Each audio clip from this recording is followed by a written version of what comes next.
Monday, May 2nd. May 2nd, 2016. With me in the studio this morning is the Reverend Lois Kraft. Lois is the manager of Pastoral Ministry. And welcome back, Good Lois. morning. Yeah, Always good to be here. I think it was a month ago that we sat here and we had a discussion. Good discussion. And you have a lot to talk about again. I do.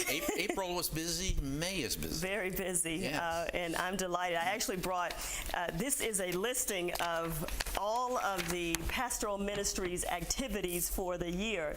And this is just what Pastoral Ministries is doing. It doesn't take into account all the other work that all the faith communities are doing. So I think it speaks wonderfully to the level and the quality and the quantity of what we're able to provide to the community. Sure. So I'm excited about that. So we have a lot going on in May. You could hide behind that. I could, almost. All right. So the first thing that I wanted to mention is a session that we have actually this morning. It's our Faith, Grief, and Loss session that takes place at 11 o'clock. I think I had mentioned in April during our show that we were, at the request of residents, bringing back our Faith, Grief, and Loss sessions on a monthly basis. We had two of them, one in November and one in December last year, and residents thought that they were very beneficial. So we want to keep that going and honor that request. So we will be having monthly Faith, Grief, and Loss sessions. And again, we have one that's occurring this morning in the chapel at 11 o'clock. Good. Let me ask. Sure. When my wife Mary Ann died, Yes. I attended something, I think it was a session that one of the social workers Yes. Yes. over a period of maybe 10 weeks or something Yes. like that. Is this the same sort of thing? This one it's similar because we're dealing with grief and loss, but we had received a request a couple of years ago when we had some faith focus groups to have some sessions that really focus in on faith and how faith plays into how we deal with grief and loss. It's a totally different perspective. But certainly all those sessions are needed. But this one connects us to our faith and those things that ground us and help us to get through those periods of grief and loss. Yeah, sure. Yeah. So we have a session on tomorrow. It's the second of two sessions. The Lord is my shepherd. Rabbi Bruce Aft, who is no stranger to this community, will be back with us. And this we're doing in conjunction with the Jewish Study Hour. It's a Jewish Study Hour Part 2. The first session that we had in the Village Square Theater was very well done and wonderfully received. And we are really excited to see what Rabbi Aft brings to us.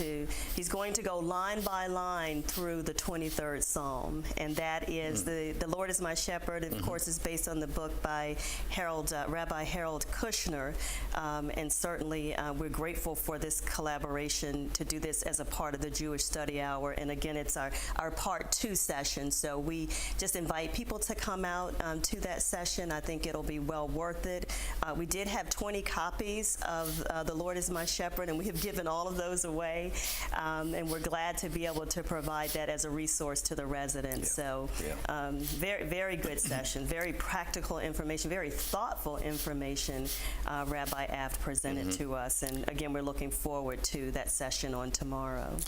It's somewhat embarrassing to me that I know so little about not just the Jewish faith, but other faiths other than my own. I have a few holes in my education. That's one. I think everybody does. What I learned, I got a couple of master's degrees in biblical studies and then a Master of Divinity. And what I learned while going through that process is the more that I know, the more that I come to know, the more I understand how much I really don't know. Yeah, sure. And so I think that, to be a lifelong learner is the best approach that any of us can take. And I love that atmosphere of learning and sharing. And in a forum like the ones that we're doing, you get a chance to hear about some beliefs and values of other faith traditions. So I think that that's healthy, and certainly the 23rd Psalm, a lot of people use that, in particular when we have memorial services, and it has meaning for a lot of people that they can connect with. It's something about calling the Lord our shepherd and saying, I shall not want. And what does that mean? How does that play out in life when life is difficult, when we're going through periods of grief and we're mourning and hurt and all in disappointment? Sometimes it might feel to people like, where is my shepherd? But coming to know where he is and how he even uses other people, I think is key for us in terms of how we live life. One of the things, experiencing loss, one of the things that I came to realize is that I'm not in charge. Yes, absolutely. Absolutely. Yeah. It really does. When you're faced with certain things that that you don't have any control over, and you yield to that and find a way to accept it as a healthy way of moving through it, and it's not easy. But I think in the end that is worth it. And one of the things that I've found, even in going through periods of grief and loss, is the more I put myself in a position where I can help other people, it's therapeutic for me, and it helps me to heal. So I think that's good, and it's good for all of us. I think the effect on me, excuse me, the effect on me, I think it's kind of softened me. It made me more appreciative, and more empathetic, and sympathetic. And we're down to 5 minutes, Lois, and I'm talking too much. I'm talking too much. Already? No, you're not talking too much. And then on Thursday, it's the National Day of Prayer, and so we'll be holding our Interfaith National Day of Prayer, and the service will be held at 1:30 in the chapel, and we are excited that we have Father Elias Mallon back with us. A lot of people probably remember when he was here a couple of years ago, and he did the Catholic Christian Muslim dialogue, which was very well received. So we're delighted that he will be taking the journey from New York to be with us once again, first as our guest speaker during the service in the chapel at 1:30.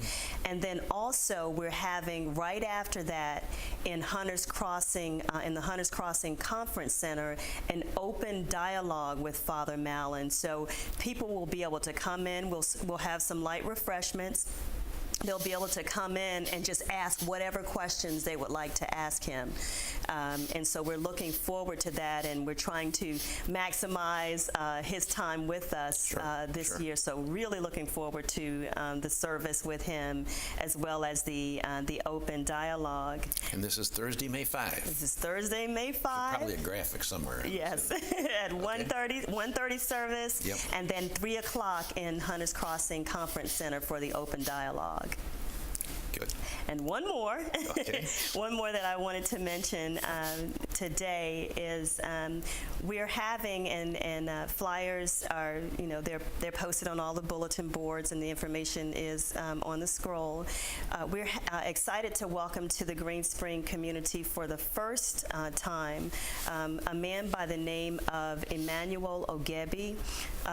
Attorney Emmanuel Ogebi is an international human rights lawyer. And someone that I met, had the pleasure of meeting and learned about the work that he is doing. So we're having a session on Friday, and Attorney Ogebi is coming in, and he is talking with us about some of the atrocities that are going on in Nigeria with the terrorist group Boko Haram. That a lot of people have probably seen this information. It made international news. It was on CNN, Fox News, and many other places.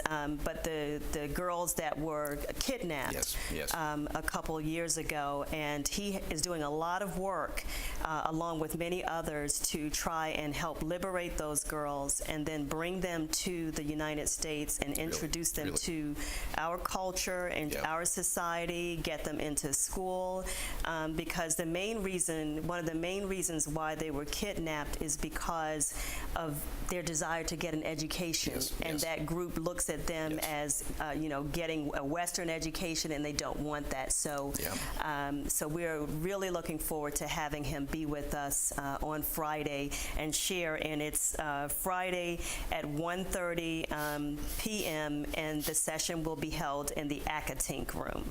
Okay, good. This coming Friday. We've got a couple minutes here. Okay, very good. So, we have all these sessions, and we're trying to really broaden and expand the scope of, spiritual opportunities that we provide, educational opportunities, and create a diverse group of, diverse sessions that we're offering to the community, and something hopefully that will pique the interest of a lot of different people. We have a full calendar for this year, and I want to mention just once again the 4 sessions that we had on spirituality and art in March and April were just very well received, and they were so well received that we are going to bring back Dr. Sarah McHugh this summer for another. There's some stories, but certainly she is also doing some phenomenal work through the United Nations, as well as with education and trying to help people in impoverished communities to be able to get an education. So she's doing some fantastic work. We loved having her with us, and we're just delighted and that she wants to come back. She's looking forward to coming back and being with us. So lots of things going on, lots of things to look forward to this summer and the rest of the year. Yeah, good. We're down to a little less than a minute, Lois, and so it's your chance to get anything else in that you'd like to say before I get this from the camera guy. Before we get a cut, well, I just encourage people to also look out for the events that are going to be going on in June. Certainly, we'll have another Faith, Grief, and Loss session for the residents. We have lots of things going on in July. I mentioned Dr. Sarah McHugh. She'll be coming back on July 26th. We have an exciting trip that's planned for the month of August for the first time in collaboration with Special Trips that Pastoral Ministries is doing something, and then a healthy fall in terms of everything that we're planning to do. So hopefully a lot of rich activities, experiences, opportunities that people will appreciate. Yeah, good. All right. Thanks so much for coming, and I look forward to seeing you next month. You come every month, I bet. And thank you for being with us this morning, Green Spring. And again, thank you, Lois. Yes, thank you.